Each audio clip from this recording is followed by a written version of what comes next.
Mesdames et messieurs, Volodymyr Zelensky s'est dit prêt à négocier directement avec les Russes si et seulement si Poutine accepte un cessez-le-feu temporaire de 30 jours dans les airs, dans la mer et sur la terre.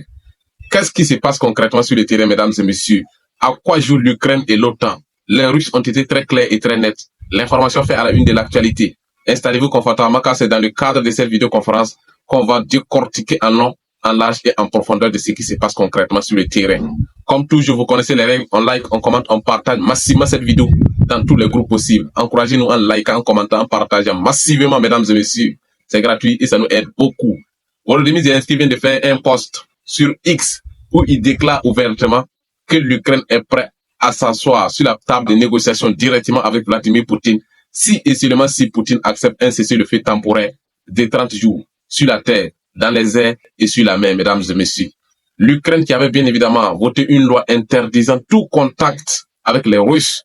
Amis, aujourd'hui la prise de conscience sur l'impossibilité de vaincre l'armée russe sur le champ des hostilités est désormais totale, tant en Kiev et dans l'OTAN, mesdames et messieurs. Tout est clair et net. Il est impossible de vaincre l'armée russe sur le champ des hostilités. Poutine, lui, il est très clair et très net.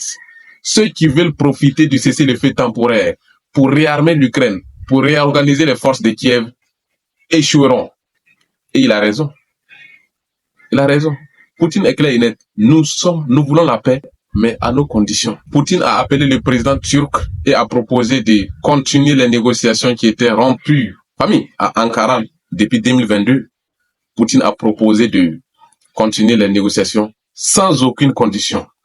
Aucun cessez-le-feu. Les hostilités se poursuivent et les négociations aussi se poursuivent à Ankara. Les États-Unis, quant à eux, mettent la pression maximale sur Volodymyr Zelensky pour qu'il s'assoie à la table de négociation, pour que cette massacre finisse, mesdames et messieurs. Les États-Unis ont déjà compris depuis longtemps qu'il est pratiquement impossible de vaincre l'armée russe sur les champs de bataille. Il faut passer à la table de négociation, mesdames et messieurs.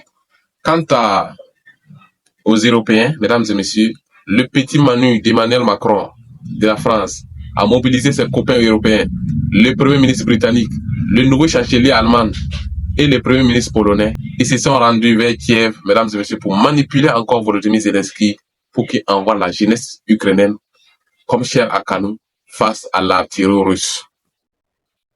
C'est la panique totale, mesdames et messieurs. Poutine est clair et net. Nous voulons la paix, mais à nos conditions. Personne ne peut intimider, personne ne peut menacer, personne ne peut faire des chantages aux Russes, pour qu'ils négocient. C'est Poutine qui est au pouvoir.